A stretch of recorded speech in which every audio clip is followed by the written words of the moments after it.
and I thank you so much for being here and talking a little bit about pre-service preparation and what we can do to ensure that our peers, our students, our teams are ready to engage in direct service. And maybe even shifting that paradigm a bit about how we serve. What does it mean to serve? So my goal is two things today, that you walk away a bit inspired, but also with resources that are replicable, that you can take tomorrow and do with students, with staff, with program partners, with your fellow classmates. So my name is Claire Blankemeyer. I want to tell you a little bit about where I come from in Cincinnati, Ohio. My professional career started actually with a GED tutoring program in the Montgomery County Jail. So my perspective started in the volunteer coordination role of getting students and community partners involved in tutoring in GED classes in a very high-risk population. I have a strong passion when it comes to being prepared for a direct service opportunity, because it is directly through that experience that I saw plenty of people, plenty of well-intended do-gooders walk into that Montgomery County Jail without the preparation here, but most importantly here. So that's what we're going to talk about today.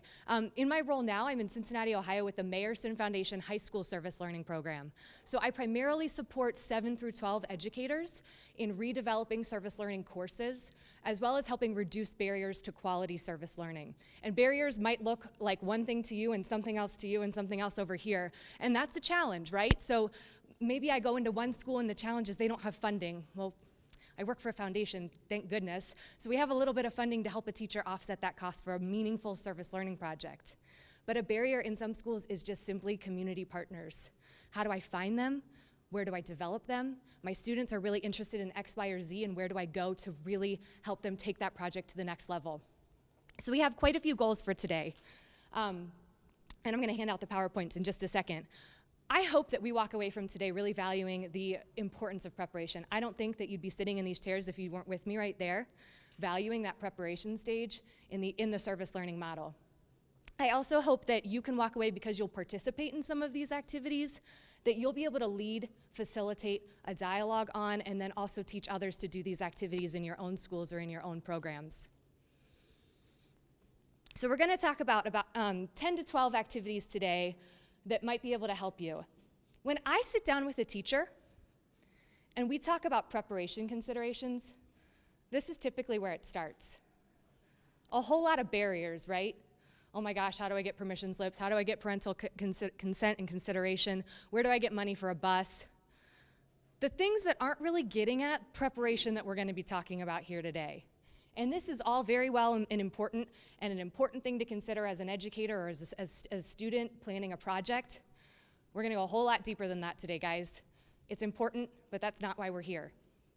So, direct service. Before we start talking about preparation, I want to make sure we're all on the same page here with what we understand direct service to be.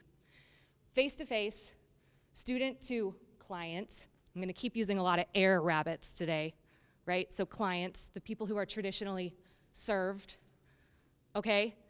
That's what I'm talking about with direct service. So in your groups, because I know you haven't had a chance to get to know each other quite yet, if you could introduce yourselves, a little bit about the people and the students with whom you work, and also a direct service service learning experience that you've either had or you've taught. And I'd like to hear back from you. So just a whole lot of opportunities. These are some of the ones I'm going to be referencing in these activities and direct service opportunities that we've used these preparation activities for. Just to give you a frame of reference of kind of where I'm coming from. Again, they can transcend and be kind of tweaked to different direct service opportunities. So when we look at the K-12 standards for service learning, which I'm sure you are tired of seeing this after the last 3 days. But when we look at these, and you can go to the Youth Service America NYLC website to read more about these, I am going to challenge that without preparation, it's really hard to have meaningful service. Meaningful service is personally relevant to a student, volunteer, or a participant. Effective preparation allows a student to really think about an environment that they might be going into that's different from one that they're used to. Effective preparation allows them to make a personal connection even before they step out of the classroom to what they might experience. It helps them think, question, challenge before they're put in an uncomfortable situation. As humans, there's kind of 3 reactions we have when we're in an uncomfortable situation. So right now I want you to think of your worst, and I'm not gonna ask you to share, I want you to think of your worst experience ever and how uncomfortable you were, and where you were, what the sights were, what the smells were, what the sounds were, and think about maybe why you were uncomfortable. What's great about this is that undoubtedly, when I ask people to think about this, there's some giggles, right? A natural human reaction to being in an uncomfortable situation, what my uncomfortable situation is different than yours, it's a natural human reaction to laugh. The other most common natural reaction, especially for preteens and teens, is to shell up, go in a corner, and shut down. There's a very small percentage of us who our reaction in an uncomfortable situation is to be that, "Hi, my name's Claire, nice to meet you. Oh my gosh, it's so great to be here." Very few people have that really talkative, chattery personality if they're uncomfortable.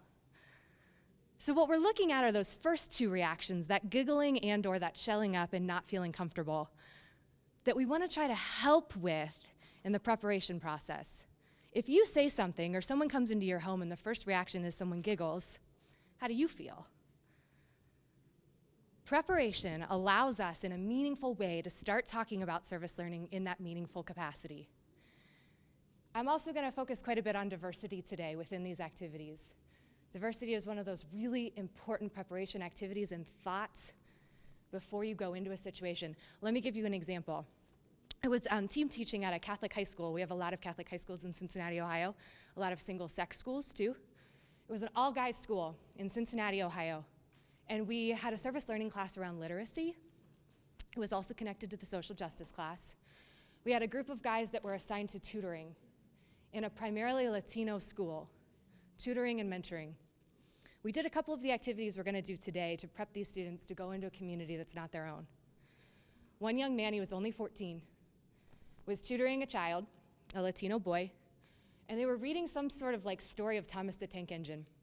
And somehow the story of what car you drive came up, the question came up, and the little boy asked this 14-year-old guy and said, "What car do you drive?"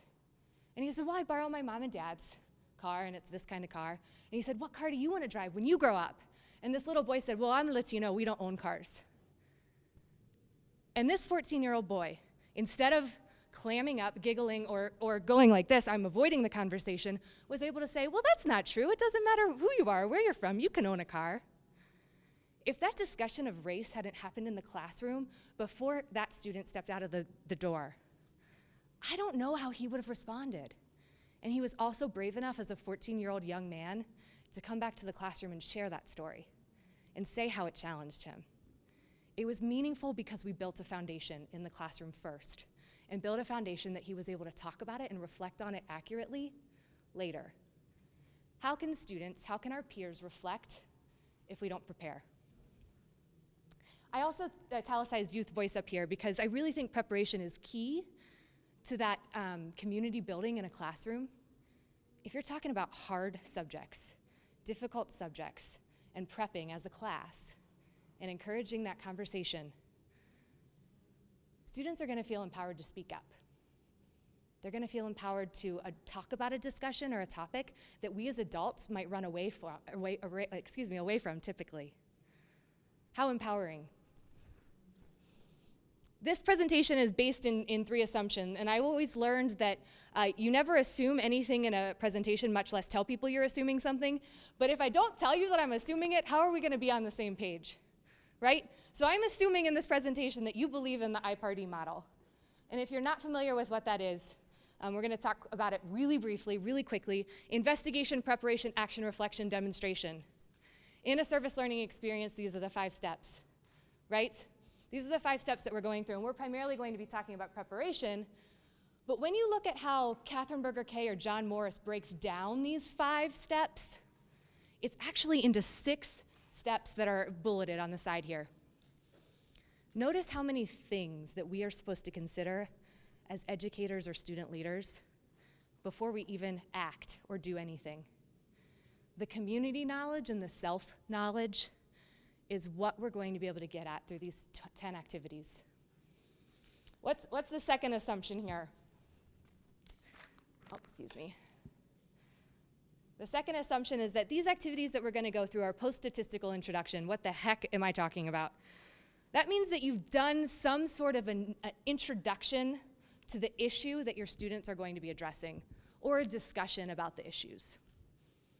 Whether that's race, whether that's poverty, hunger, homelessness, immigration, the elderly population, youth, at-risk youth, your students, I'm assuming, before doing some of these preparations, know what demographic we're talking about or working with.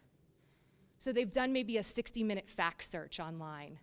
They've maybe done some research through mapping projects about socioeconomic status breakdowns in different communities.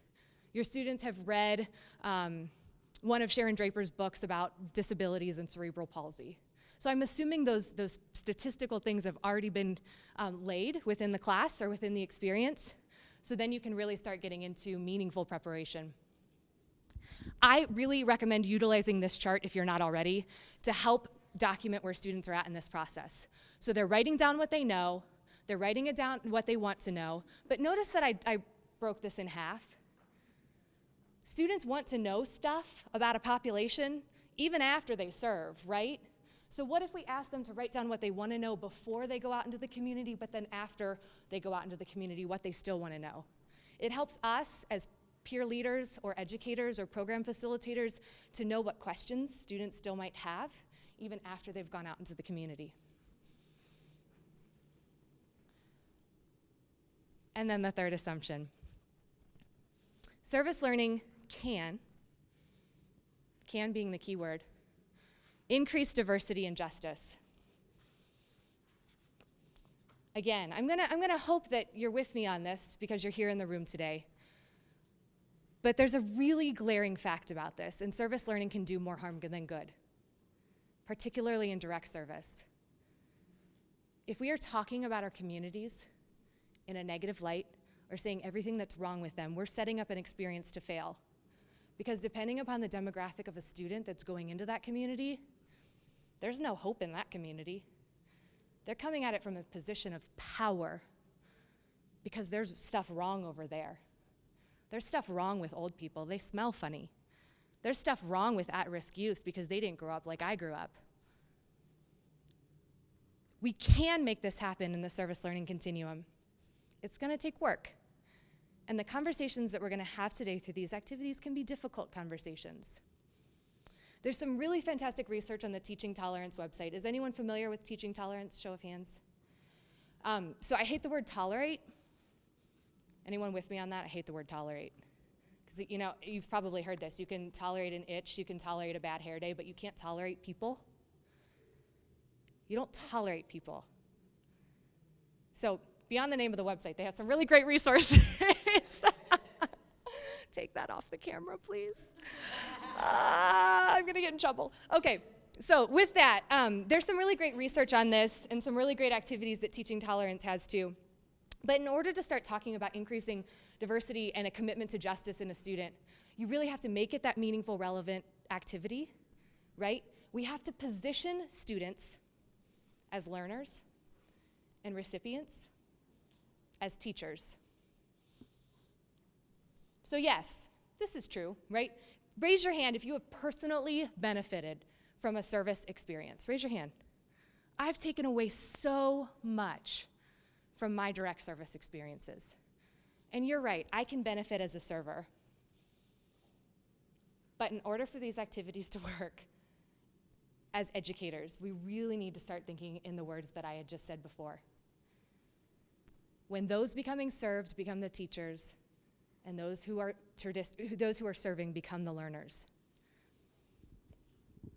When students can enter a community with this perspective, not as saviors, not as heroes,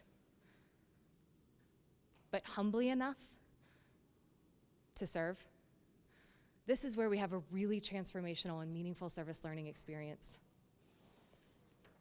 So with that, I'm going to pass out the handouts that have all the activities, and we're going to pretty much fly through these because there's 10. And I want you to be able to feel confident in implementing each of these within your classrooms or programs. And I also want you to feel like you've had at least a little bit of experience with these too. The first activity is actually an article that I highly recommend, particularly in the high school and higher education fields, with students who might want to go into a helping or serving profession. This is a really helpful article to read out loud with students in some sort of read aloud if they're going into the healthcare profession too. And I'm not going to ask us to read it all. It's a great resource for later. But let me summarize it for you. The author of this article is Naomi. And she is talking about an emergency room doctor's experience. He had delivered hundreds of babies before. And he's writing in this article about how the first time when a pregnant mother came in, he recognized himself in that profession as the person who helped bring that child into the world. But he was not solely responsible for bringing that child into the world. And when he put himself in the position of serving, rather than fixing an emergency situation when a woman came into the ER, he started to really change the way he approached his profession. All of us have some sort of expertise in what we do. What I think this article does is help students, and even help ourselves, start thinking that humanity trumps expertise. People trump expertise. I might know a whole heck of a lot about people with disabilities, and I might be really comfortable working with people with disabilities, but I have a lot to learn still. And each of us, even as students, have to go into an experience being willing to learn. This is a fantastic preparation, pre-service article to talk about with students. And after it's over, I wonder if we ask students if they remember the last time they were a fixer, a helper, or a server, how that might change the way they go into a direct service experience. And then I also wonder if a student can reflect back to the last time someone tried to fix them. Maybe they went to a friend and asked for relationship advice, right? And someone said, well, you should really do this. They tried to fix it rather than just be a present person in their life. Having students reflect on the way they help, fix, or serve really helps shift that paradigm to students as learners rather than students having the answers in a service experience. Each of these activities, I have these extension questions to consider. So something as a resource for you to come back to, and something for you that you can implement and reuse. I don't believe in proprietary information, particularly in service learning. I am more than willing to share any of this. I hope you copy it. I hope you put your email down so I can email all you this too. Make as many copies as you want. I don't own any of it. How is there an extension beyond the classroom? Or beyond just students too? For those educators in the room, I love using this article in a staff retreat day, in an all-staff day, and how we serve students rather than help or fix them. I also love using this, like I said, in career exploration, and we're going to get into a personality analysis that I like to use called Values in Action.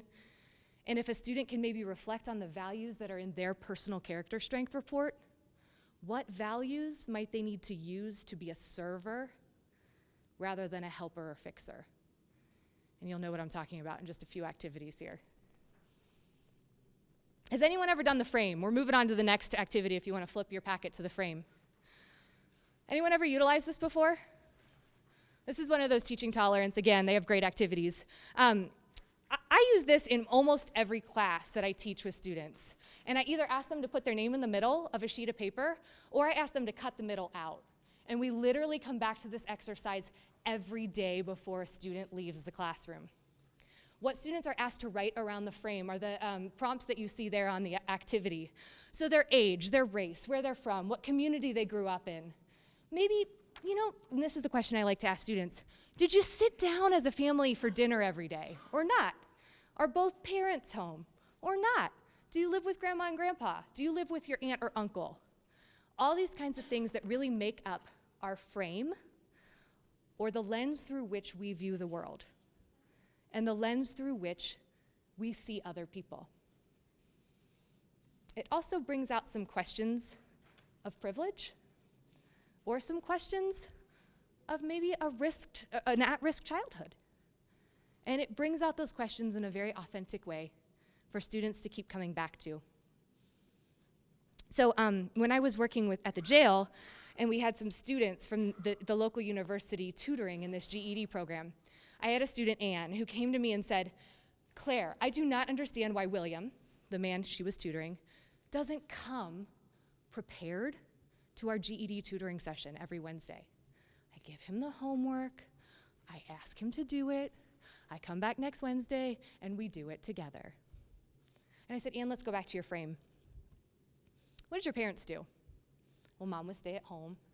Dad was a public defense lawyer, and she watched him growing up every night prepare for his cases for the next day. And she watched her mother, who had a luxury of being able to prepare and have things ready for the kids when they came home from school. Through her frame, she saw a world in which people were prepared. And I said, Anne, why don't you go back to William and talk to him about how he grew up? Where was preparation in his life? Did he have to prepare? Did he have parents who prepared for him? He grew up in the foster care system.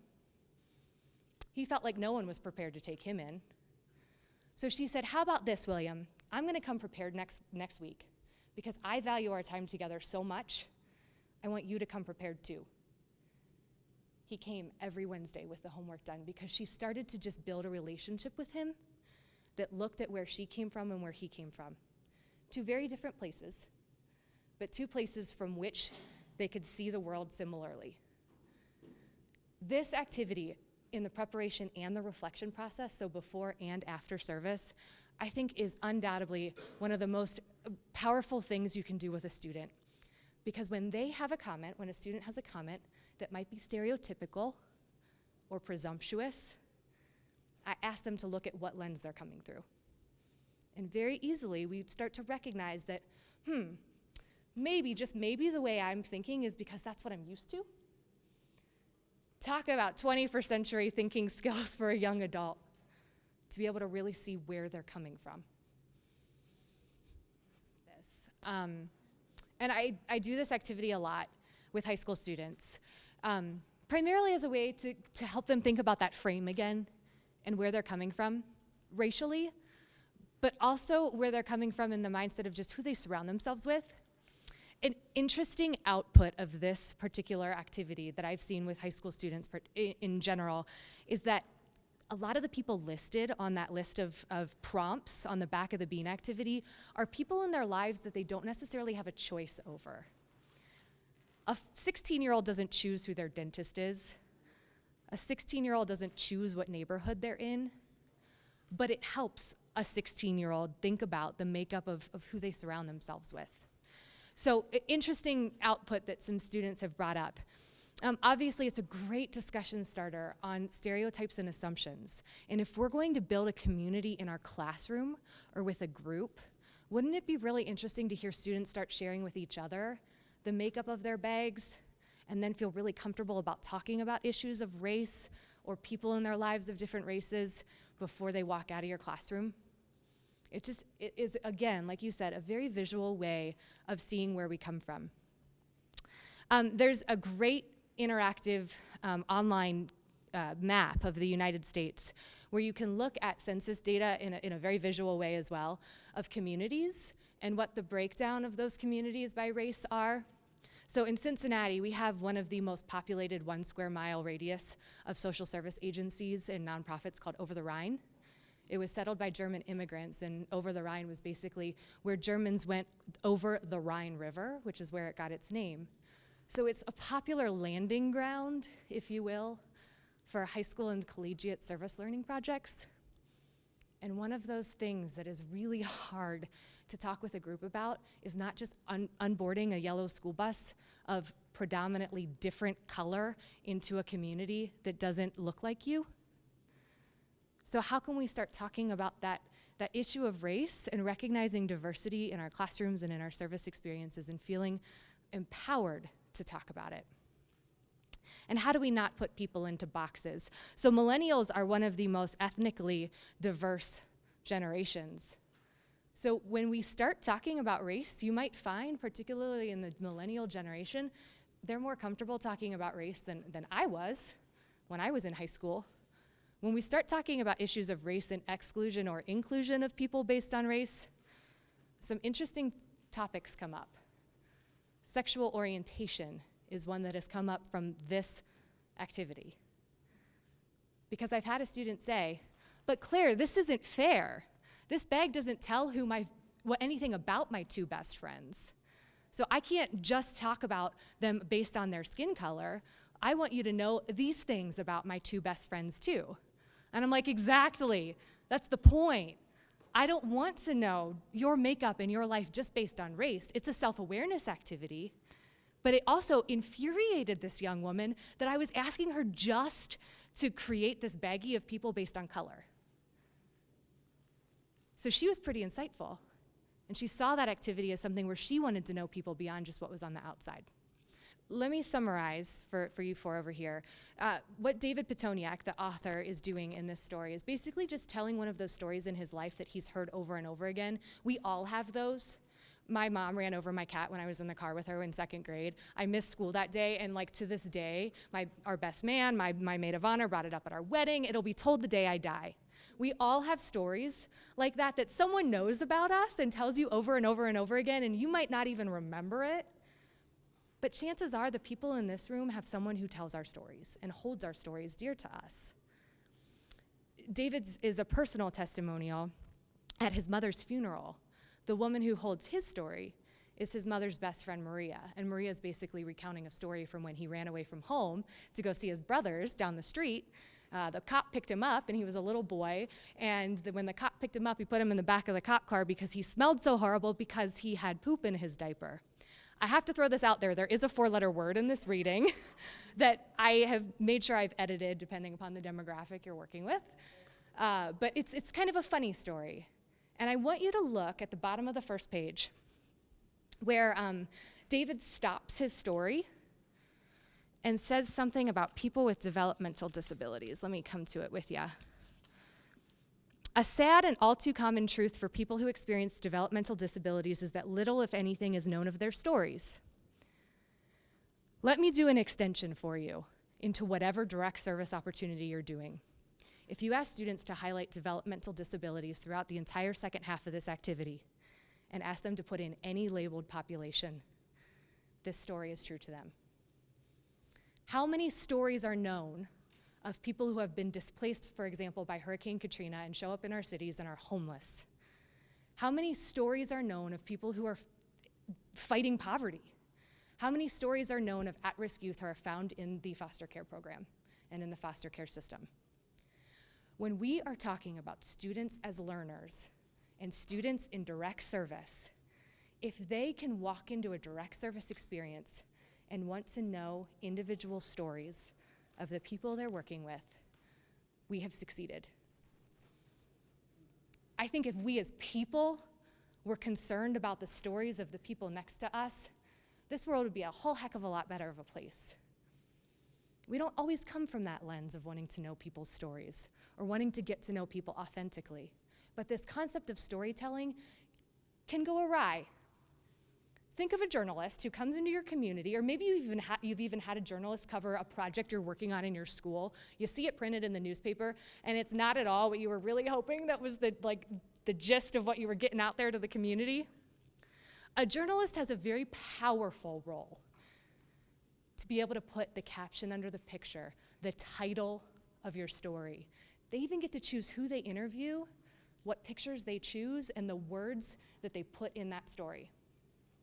As service learners, we as educators and we as students in service learning as well have that same power to potentially exploit too.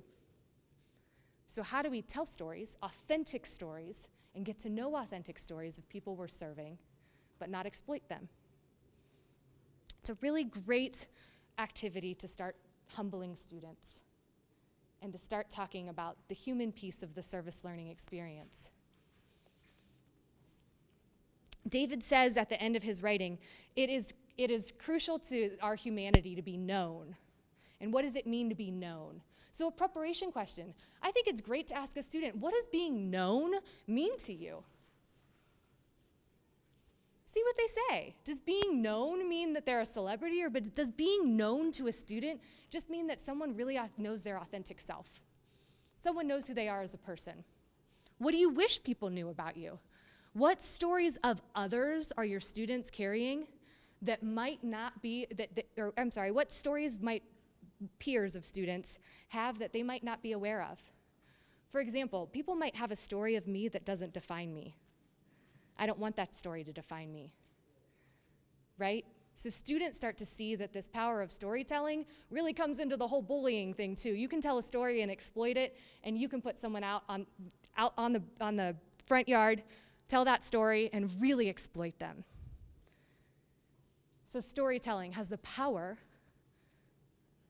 of building humanity. It also has the power of exploitation.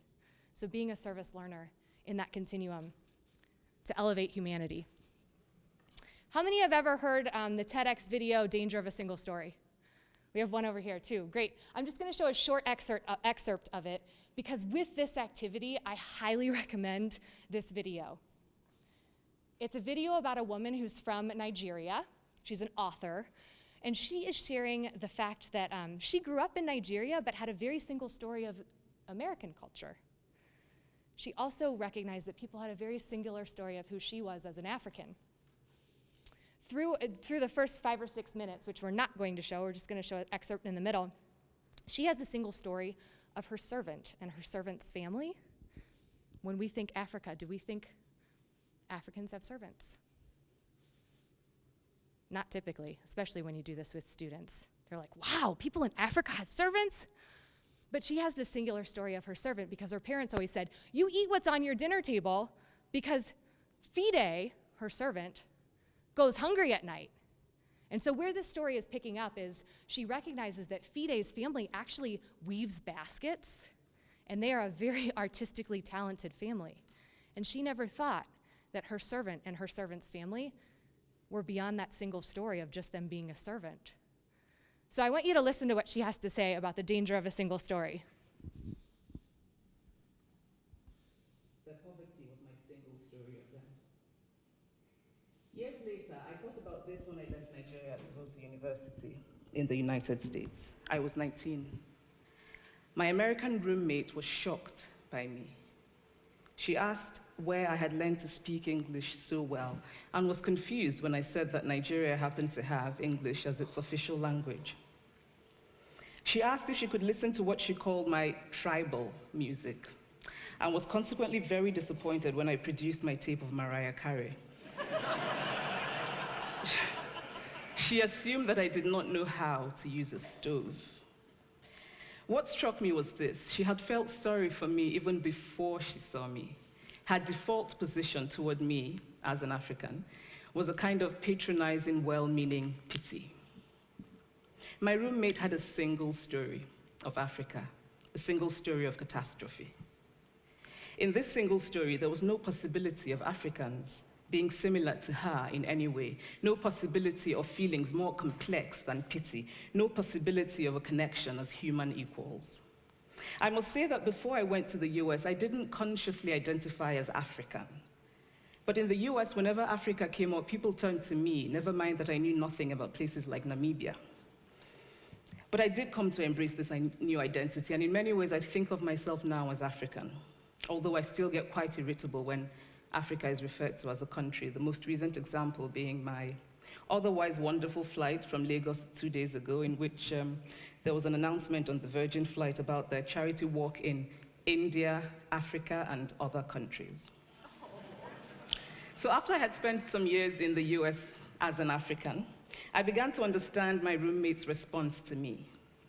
If I had not grown up in Nigeria, and if all I knew about Africa were from popular images, I too would think that Africa was a place of beautiful landscapes, beautiful animals, and incomprehensible people fighting senseless wars, dying of poverty and AIDS, unable to speak for themselves, and waiting to be saved by a kind white foreigner. I would see Africans in the same way that I, as a child, had seen Fide's family. This single story of Africa ultimately comes, I think, from Western literature. Now, here's a quote from the writing of a London merchant called John Locke, who sailed to West Africa in 1561 and kept a fascinating account of his voyage. After referring to the black Africans as beasts who have no houses, he writes, "They are also people without heads, having their mouths and eyes in their breasts. Now, I've laughed every time I've read this, and one must admire the imagination of John Locke. But what is important about his writing is that it represents the beginning of a tradition of telling African stories in the West, a tradition of sub-Saharan Africa as a place of negatives, of difference, of darkness, of people who, in the words of the wonderful poet Rudyard Kipling, are half devil, half child. And so I began to... So I'm going to stop it right there because I think that's really the crux of what she says through this particular video and TED Talk. And when you start talking with kids about the danger of a single story or your peers, and you ask what stereotypes we have, students are going to be really honest. When they're going to go into a community that they've never been in, and you have built a community of trust in your classroom, and you ask about stereotypes, a student will say, well, I have a stereotype of homeless people or people who are hungry or people with disabilities. I have a stereotype of people who live in that community that aren't in my community. That's their single story. And when they go into a service experience and recognize their single story and are open to multiple perspectives, that's when that meaningful service happens. And so when we use this video and when we use the who holds your story, I think it's another activity that we can reflect back to the frame. And I keep coming back to that because in the reflection piece of service learning, if the student has their frame out with their reflection, what I learned, what I took away from this experience, what challenged me, where was I uncomfortable and comfortable, that frame has that starting place of where they were and where they've come from, and really helps them see where they're at and where they've grown to. So does anyone in your particular service learning experiences, do you do any sort of personality tests? Anybody? So here are two that are your common ones, right? And these are pretty expensive to administer unless you have a clinical psychologist on staff willing to implement it with you. And this is what I would call a typical molding assessment. What do I mean by that? ENFJ right here. I'm sure you wouldn't imagine that I'm an extrovert. I am. Let's put those 4 letters in the mind of a teenager. What if they come out with I? What if they come out with introvert and we're asking them to go do a direct service opportunity? Have we just molded their psyche and their conscience into not being able to engage in direct service? Of those 16 indicators, if a student perceives one of those indicators as negative and they're going into a community and expected to relate back to that personality assessment, I challenge that we're actually maybe doing a disservice by utilizing molding personality tests. A preparation activity that I highly recommend is VIA, Values and Action Character Assessment. It's about 140 questions long. There's a teen version and an adult version. One of the best resources that I utilize in all service learning experiences. This is what the the character assessment looks like at the end. And just so we're on the same page with definition, character strengths are those morally valued styles of thinking, feeling, and acting that contribute to a filled life, a full life. So in this personality assessment, a student has 24 words that describe them. 24 words that are all inherently positive and tell them that, you know what, you might display humor as your number 1 strength. You might display appreciation of beauty and excellence as your number 1 strength. And it starts looking at what's right with people rather than what's wrong, and gives youth a really common language to utilize that says this is what's right with me. And not just this is what's right with me, I recognize what's right in other people. So if we're talking about direct service, if we have students going into communities that they might feel uncomfortable with, and they recognize that compassion and kindness is one of your strengths, and they come back and they're telling a story afterwards, they're going to use this newfound language through this test in the preparation phase to really be able to reflect too. So it's building a foundation for both language, verbiage, and positive psychology, right? The power of positive psychology to start talking about what's right with people. I also encourage students to put their most displayed strengths, which are the top 5, on their frame. On their frame so they can refer back to that as the community and you know, where they kind of see the world through their frame. And at the very beginning, we talked about what meaningful service is. And meaningful service means, here, I'm going to pass this out to you guys back here. Meaningful service means that students have awareness of their self first before their community. And this is one of the ways for those students to have a better awareness of self. One of the conversations that I talk with students about is that it's all about a balance. I'm so sorry. It's all about a balance, right?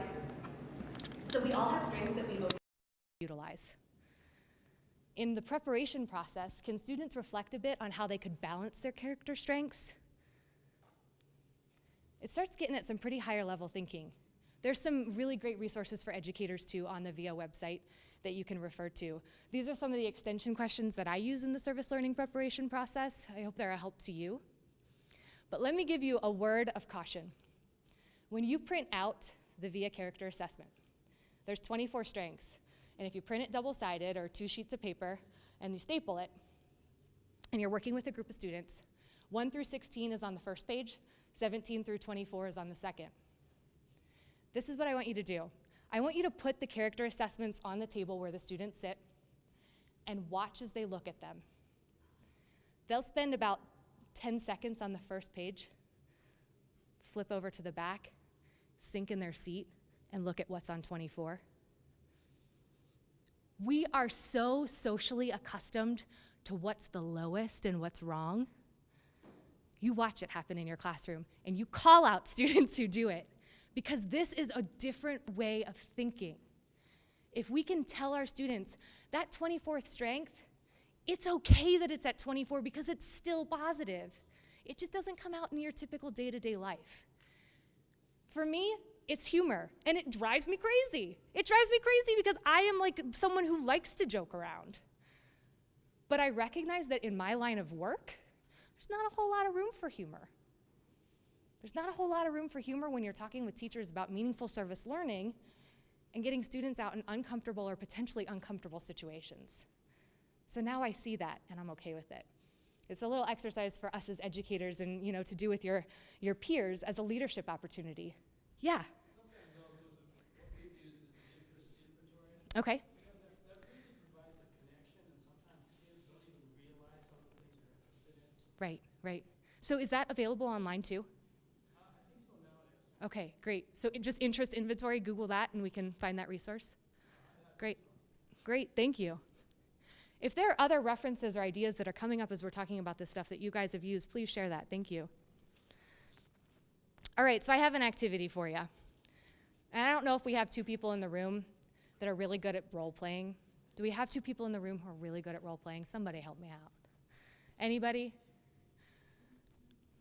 It'll be fun, I promise. Ah, come on up, come on up. I'll play the other role, how's that? Thank you, what is your name? Jen, thank you, Jen. Jen, do you know how to play the game War, the card game War? Yes. Yes, we're gonna play the card game. Play for the rest of the night. Yeah. All right, we're gonna close this down here. Could you just divide this in half? Have you already looked at the description of this activity? No. Okay, good. This is much better if you don't know then. So Jen and I are gonna have different roles, and you can do this with the class. This is my favorite preparation activity. You don't typically do it with 2 people in front of a classroom. You typically do it where everyone's playing the games together in groups of 2 or 3. So Jen, yeah, just break it in half, that's fine. And then I kind of want you to plug your ears and go la la la la la la. Okay, so my role in this game is going to be completely obnoxious, loud, I'm in it to win it, and this is what you would tell half of the group of students. Jen's role is going to be very different.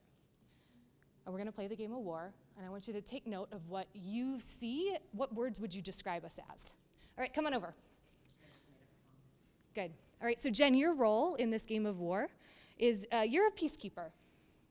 In fact, if I run out of cards, you're going to give me some of yours. Okay. Okay? And You know what? Don't even talk during this game. Deal? Deal. Okay, we're gonna play the game of war, and just some house rules, and I always do this with students because everyone plays differently. I declare war. So you put down 3 cards. I declare. The 4th card you flip up. Highest wins, ace is high. How about that? All right, so we're gonna go. All right, let's go, Jen, bring it. Come on. Yeah, let's go, let's go, let's go. Come on. Oh, you were so slow. Let's go. You didn't even flip over a card. Come on. Oh, whatever. Yeah, that's right, that's right, that's right. Ah! Beat you again, beat you again. All right, so you keep doing it to the other one, right? Thank you. Big round of applause for All right, so you do this, let me tell you, preface this a little bit more. You do this activity with an entire class or an entire group. You give one group a role that I was and one group a role that Jen was. It's great if you can put one group out in a hallway and one group in a classroom, separate them, and then as the game progresses, you tap students on the shoulder and ask them to switch with a student in one of the other groups. So there's a constant exchange that's happening between students that have a role that was given to them at the beginning and are asked to keep that role throughout the game, and kind of joining other groups at the same time. So tell me some words that you would use to describe the role I was playing. Throw them out there. Aggressive, obnoxious, rude, loud. Right, okay, so give some words that would describe our friend Jen back here. Passive. Confused. Non-confrontational. Right, right. So when you do this game with students and you bring everyone back together, and you always should start with the loud group and say, what words would you use to describe the other group? Lame, boring, no fun. And then you ask the quiet group to describe what they think of the loud group. Obnoxious, frustrating. I've gotten ghetto before. Ghetto, someone's student said ghetto. I'm like, okay, I don't know how that fits, but okay. And you look at the words students give you, and inevitably, I have yet to do this, where someone gives the role that Jen played, and someone says, nice. I have yet for a student to give a positive word that describes the passive or silent player. What is the lesson to take away from this?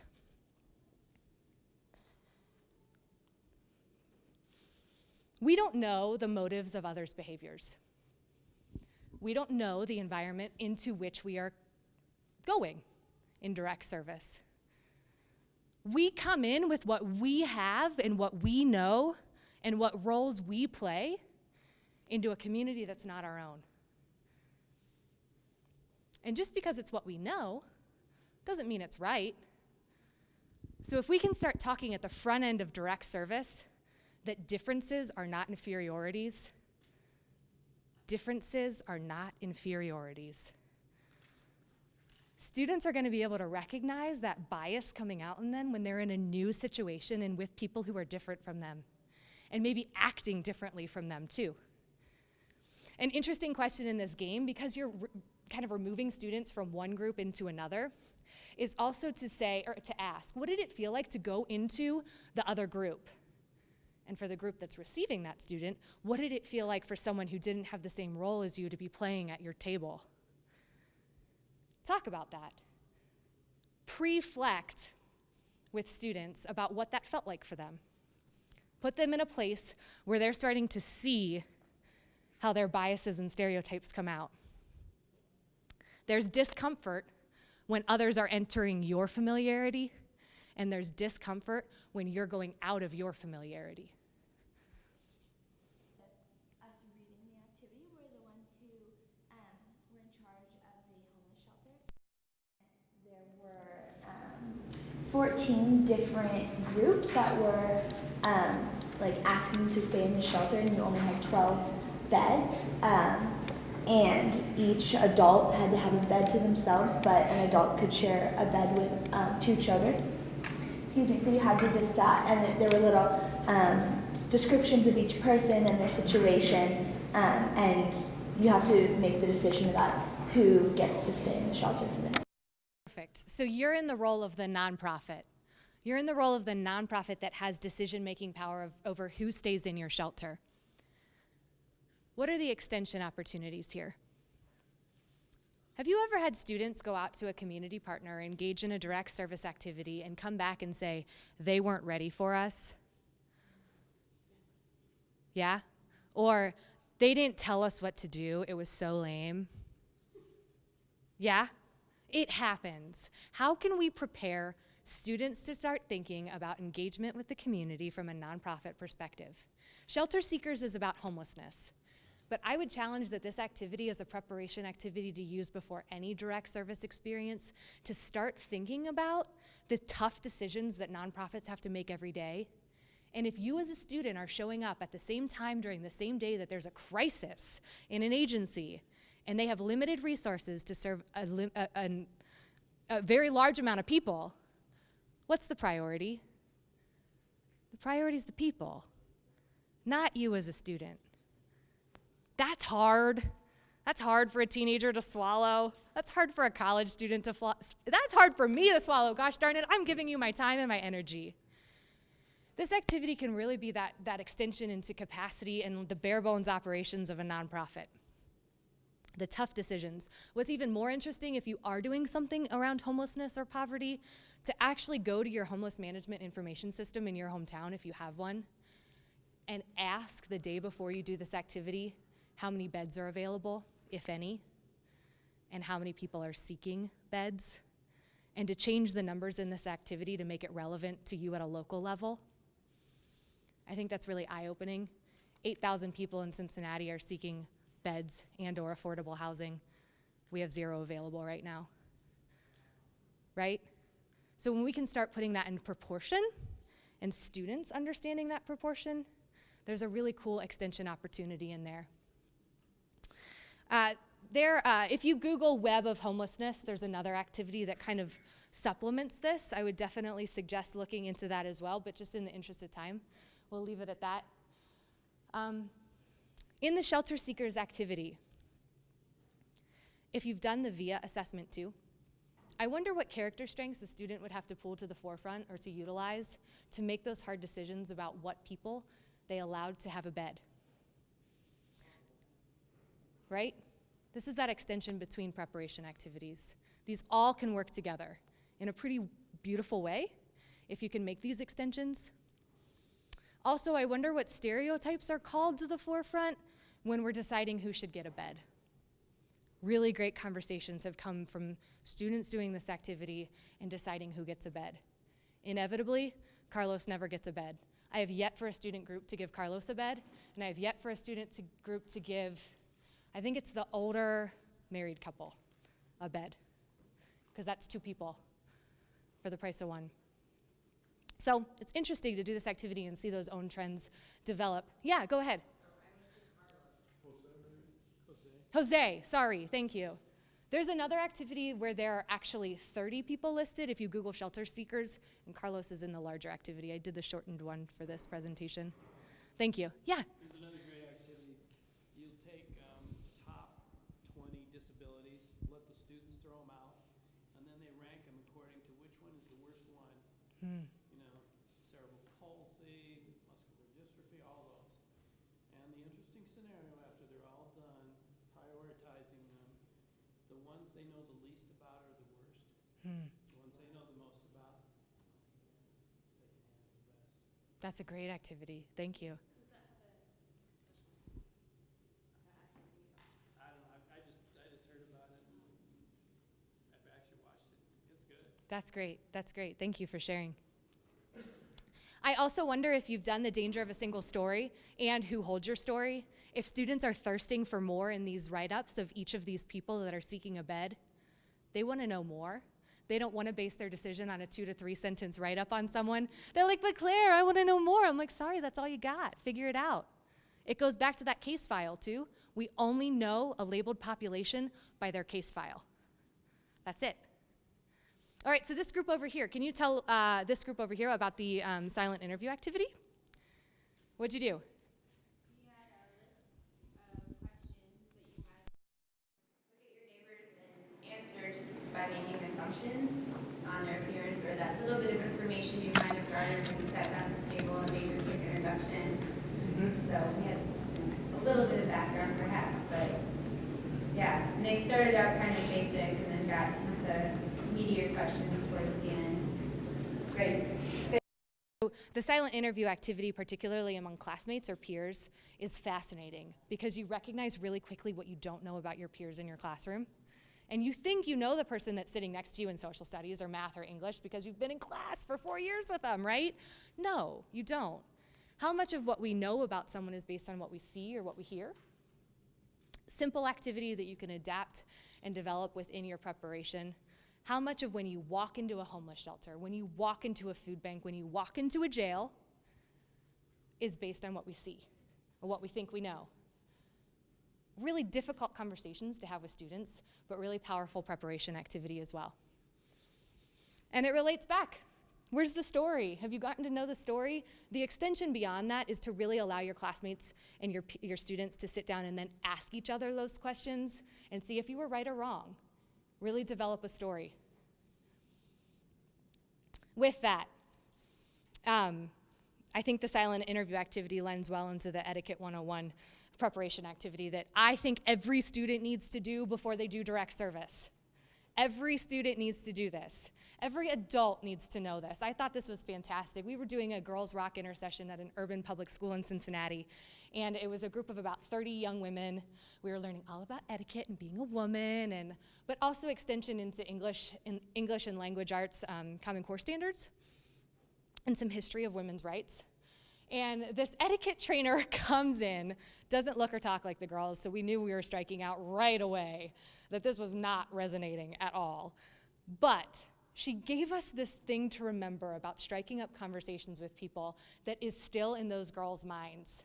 If you picture a mailbox, and in that mailbox goes a paycheck, a diploma, a cruise ship, how's a cruise ship gonna fit in a mailbox? And golf clubs, you should never be at a loss of what to ask someone if you're meeting them for the first time. So look at that list of questions there. Mailbox, where do you live? Where are you from? Where have you lived? Literally physical, that mailbox, if you have that visual in your mind, where is someone from? Paycheck. It's intentionally a paycheck because it's a very gentle reminder to never ask about dollars, but you can ask about career.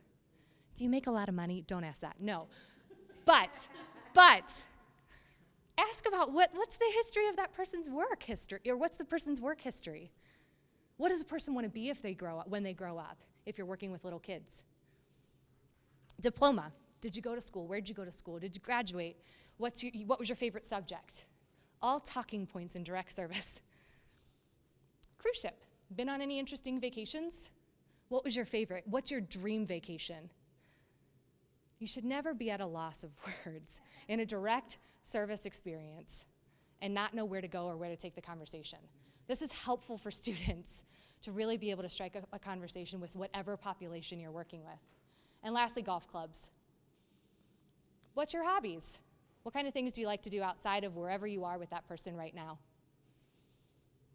And then I really like to allow students to think of other questions to come up with before we go out into a direct service learning experience, empower them to think about questions that we didn't think about within this particular activity. Remember those 3 typical human reactions to an uncomfortable situation. You laugh, you shell up, or you're chatty Cathy, right? This can be something to help mitigate any one of those traditional human reactions to an uncomfortable situation. Just to recap, those are the activities that we reviewed. And I want to kind of leave with a few parting words that it's so easy to say that service learning is easy.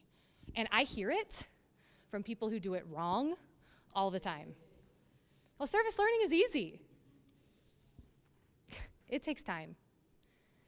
And I think when you really uphold preparation to what it should be, it takes even more time.